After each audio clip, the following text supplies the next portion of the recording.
Welcome to Democracy Now!, democracynow.org, the War and Peace Report. I'm Amy Goodman. The World Health Organization says the number of reported Ebola cases has jumped to more than 13,700, a rise of more than 30% over a 4-day period.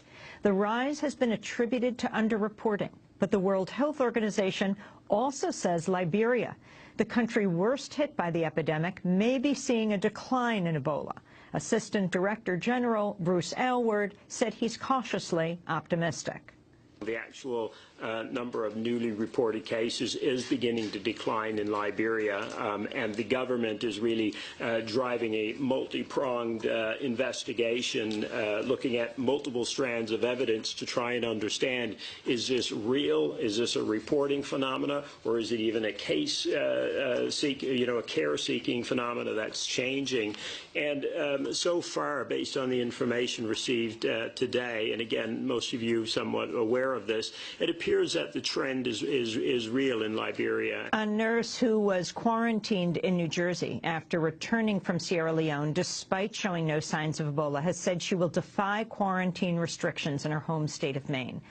State officials are seeking a court order to force Casey Hickox to remain in her home, even though she's tested negative for Ebola. Speaking to NBC's Today Show, Hickox said she would go to court to fight for her freedom. I remain appalled by these home quarantine policies that have been forced upon me, even though I am in perfectly good health and feeling strong and have been this entire time completely symptom-free. I'm thankful to be out of the tent in Newark, but I found myself in yet another prison, just in a different environment. A U.S. drone strike has killed 4 people in the Pakistani village of Nargas in South Waziristan, near the border with Afghanistan. Security officials say the target was a militant compound and those killed were fighters. In Sri Lanka, 190 people remain missing after torrential rains caused a massive landslide that hit a village in a tea-growing area. At least 10 bodies have been recovered. An official told Reuters there are likely no survivors. In the West African nation of Burkina Faso, protesters have set fire to Parliament to protest a possible extension of the president's rule. Parliament was set to consider changing the constitution to let President Blaise Compaoré run for re-election. He first seized power in a coup in 1987. Israel shut down the Al-Aqsa Mosque compound in the Old City of Jerusalem for the first time in 14 years following the shooting of an Israeli far-right activist. Palestinian President Mahmoud Abbas condemned the closure as a, quote, declaration of war on the Palestinian people. The site, known by Jews as the Temple Mount, houses both the mosque and the Dome of the Rock. Jamal Tawfiq, a resident of Jerusalem, said he was turned away after arriving for his morning prayers. This is a collective punishment for something we had nothing to do with.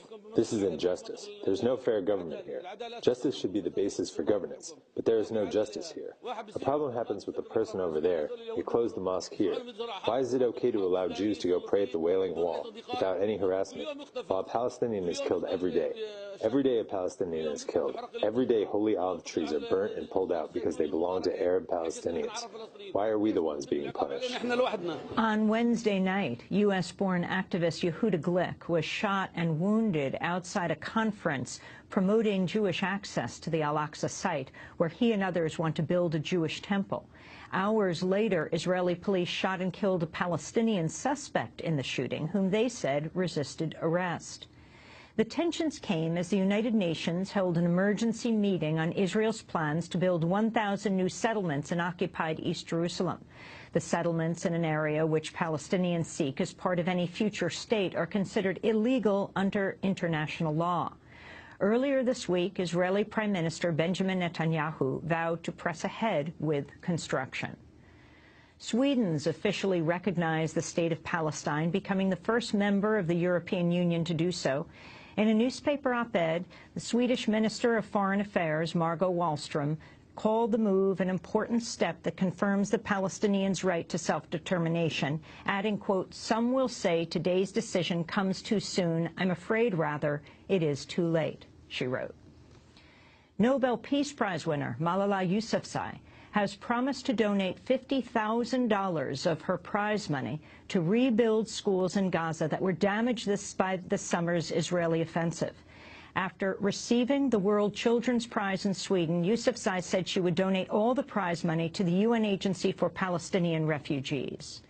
This money will totally go to the rebuilding of schools for children in Gaza. So I think it will definitely help those children to continue their education, to get quality education, and it will help them to continue their life and to know that people are supporting them and they're not alone. And I'm really happy that this funding will help in the rebuilding of 65 schools in Gaza. The company SodaStream has announced plans to move its factory out of an Israeli settlement in the occupied West Bank following an international boycott. SodaStream said its move was, quote, purely commercial, but supporters of the boycott, divestment and sanctions movement have claimed the move as a victory, saying their efforts caused SodaStream's share prices to drop as retailers were pressured to abandon their products. The United Nations General Assembly has voted nearly unanimously to condemn the U.S. embargo on Cuba for the 23rd year in a row.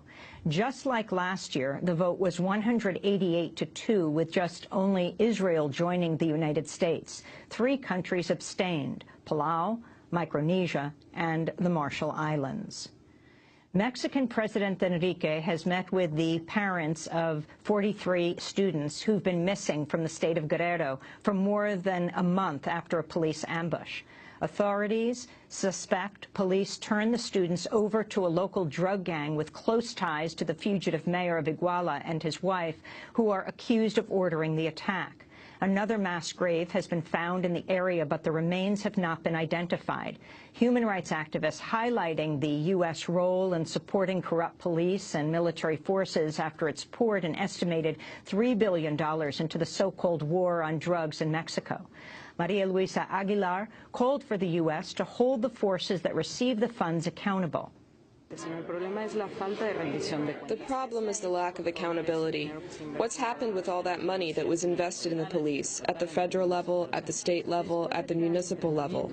After the training, after the substantial investment in these security forces, who is making sure that there will be accountability, that their work is lawful within a framework that respects human rights? In northern Mexico, 4 bodies have been found near the border city of Matamoros. The remains could belong to 3 American siblings from Texas who went missing from the area 2 weeks ago. They were reportedly captured by armed men identified as members of a Matamoros police unit. The Mexican president is Enrique Peña Nieto.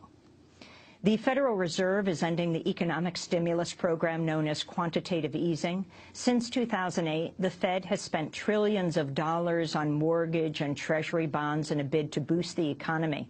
The Fed now says the program is no longer necessary due to economic improvements. The number of billionaires worldwide has more than doubled since the financial crisis. A new report by Oxfam International finds the richest 85 people saw their collective wealth increase at a rate of nearly $500,000 a minute from 2013 to this year. Hundreds of millions of people, meanwhile, live without access to clean drinking water and sufficient food. A woman who appeared in a viral video documenting street harassment in New York City has begun receiving rape threats online. Shoshana Roberts experienced more than 100 acts of verbal street harassment over a 10-hour period while being filmed with a hidden camera. The video, posted as a PSA for the anti-harassment group Hollaback, received more than 15 million views on YouTube, where some users began posting rape threats in the comments section. College students around the world carried mattresses Wednesday in a global day of action against sexual assault and in solidarity with Columbia University student Emma Solkowitz.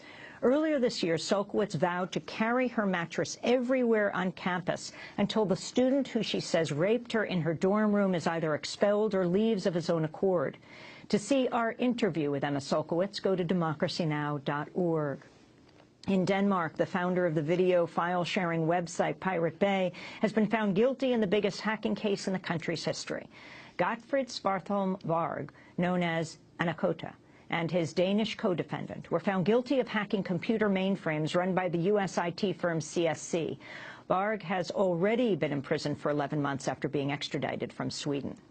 And in a follow-up to our story from yesterday, a jury in Texas has found Antonio Buehler not guilty in a case that centered on the right to film police officers.